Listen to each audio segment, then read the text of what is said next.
সম্মানিত উপস্থিতি, প্রিয় তাওহীদি জনতা, সিরাতুন নবী সাল্লাল্লাহু আলাইহি ওয়াসাল্লাম সিজন 2 এই কনফারেন্স থেকে আজকে আমরা বাংলাদেশের বর্তমান প্রেক্ষাপটে নবী করিম সাল্লাল্লাহু আলাইহি ওয়াসাল্লাম এবং আল্লাহ রাব্বুল আলামিনের শানে কটূক্তির প্রতিবাদে কিছু দাবি এবং কিছু ধারা আমরা এখান থেকে উত্থাপন করছি। আল্লাহ রাব্বুল আলামিন আমাদের সবাইকে এগুলোর সাথে একাত্মতা পোষণ করার তৌফিক দান করেন।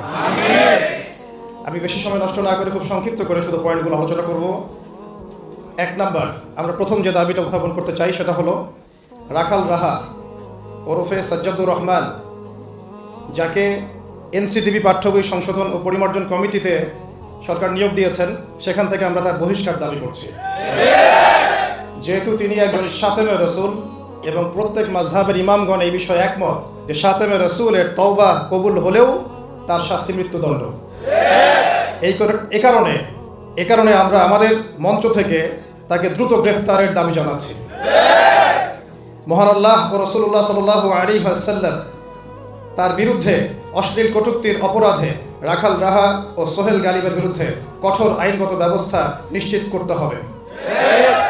2, ধর্মীয় অবমাননা ও উস্কানিমূলক প্রচার রোধে বিশ্বব্যাপী বিদ্যমান আইন এবং আন্তর্জাতিক দৃষ্টান্ত পর্যালোচনা করে বাংলাদেশেও দৃঢ় ও কার্যকারী ব্লাসফেমি আইন প্রণয়ন করতে হবে।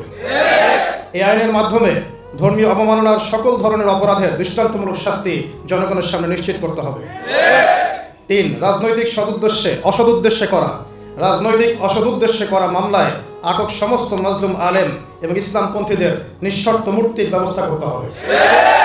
বিশেষ করে গুম ও নির্যাতনের পরবর্তী যে জোরপূর্বক জবানবন্দি আদায় করা হয়েছে, সাজা দেওয়া হয়েছে, অবিলম্বে সেই বন্দীদের এই মামলাগুলোকে স্থগিত করতে হবে এবং তাদের বিরুদ্ধে দায়ের করা মামলাগুলো বাতিল করতে হবে এবং তাদের দ্রুত মুক্তি নিশ্চিত করতে হবে। 4, র্যাব, ডিজিএফআই, সিটিটিএস সহ বিভিন্ন রাষ্ট্রীয় বাহিনী কর্তৃক সংগঠিত গুম, বিচার বহির্ভূত হত্যা এবং নির্যাতনের দায় স্বীকার করে সরকারকে আনুষ্ঠানিক শ্বেতপত্র প্রকাশ করতে হবে। এই সংক্রান্ত সকল নথি জনসমক্ষে আনতে হবে এবং রাষ্ট্রের বাহিনীগুলোকে ভিকটিমদের পরিবার ও পুরো জাতির কাছে আনুষ্ঠানিকভাবে ক্ষমা চাইতে হবে। 5, আলেমউদ্দিন, মহিউদ্দিন, ফারুকী সহ গুম, বিচার বহির্ভূত হত্যা ও রাষ্ট্রীয় নির্যাতনের সাথে জড়িত সকল কর্মকর্তাকে আন্তর্জাতিক মানবতা বিরোধী আইনের আওতায় এনে সর্বোচ্চ শাস্তি নিশ্চিত করতে হবে। 6, রাষ্ট্রীয় বাহিনীর নির্মম নির্যাতনের শিকার সকল বন্দী ও তাদের পরিবারকে সরকারি তহবিল থেকে যথাযথ পুনর্বাসন এবং ক্ষতিপূরণের ব্যবস্থা করতে হবে এবং বন্দীদের স্বাভাবিক জীবনে ফিরে যাওয়ার নিশ্চয়তা সরকারকে প্রদান করতে হবে এবং ক্ষতিগ্রস্ত পরিবারগুলোকে দীর্ঘমেয়াদী সহায়তা প্রদানের বিষয়টি নিশ্চিত করতে হবে। এছাড়াও আমাদের অন্যতম দাবি হচ্ছে 2013 সালে নাস্তিক মোরতাদদের বিরুদ্ধে আমাদের ওলামায়ে কেরামদের যে আন্দোলন ছিল হেফাজতে ইসলামের ব্যানারে, তার 13 দফা বাস্তবায়ন করতে হবে। এই 13 দফাগুলো আমরা অনেকে ভুলে গেছি।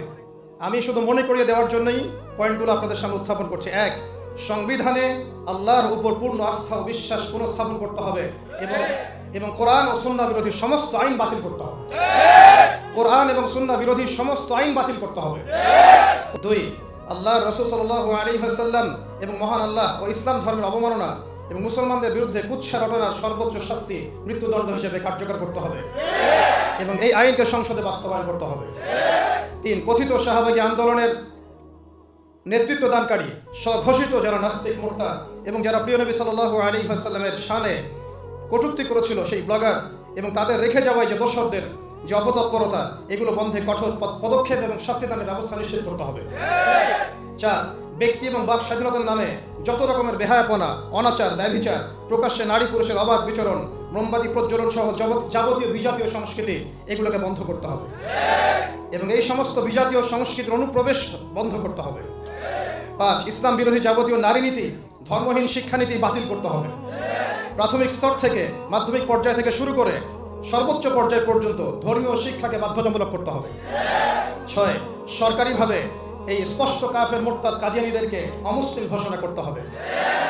7, মসজিদের শহর ঢাকাকে কোনো অবস্থাতেই মূর্তির শহরে রূপান্তরিত করা যাবে না। দেশব্যাপী রাস্তার মোড়ে মোড়ে, ভার্সিটির মোড়ে মোড়ে ভাস্কর্যের নামে মূর্তি স্থাপন বন্ধ করতে হবে।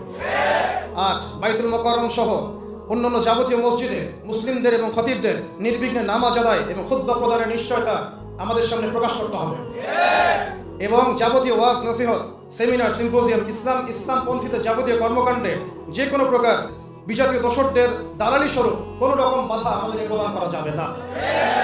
নয়, রেডিও টেলিভিশন সহ বিভিন্ন গণমাধ্যমে দাড়ি টুপি পাগড়ি জুব্বা ইত্যাদি ইসলামিক কৃষ্টি কালচার নিয়ে হাসি ঠাট্টা করা, নাটক সিনেমায় নেতিবাচক চরিত্র হিসেবে উপস্থাপন করা, ধর্মীয় লেবাস পোশাকের অভিনয়ে তরুণ প্রজন্মের মনে ইসলাম বিদ্বেষ তৈরি করার অপচেষ্টা বন্ধ করতে হবে।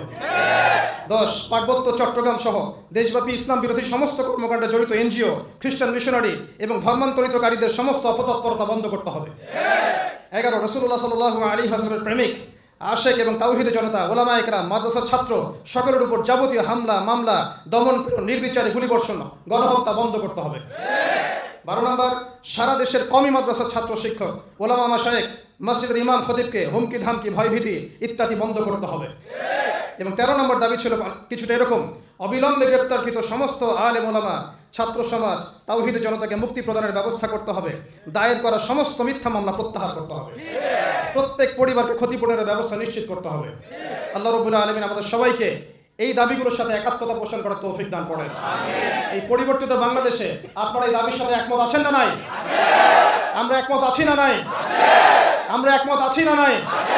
আল্লাহ রাব্বুল আলামিন আমাদের বাংলার জমিনে পরিপূর্ণভাবে ইসলাম কায়েম করার তৌফিক দান করেন।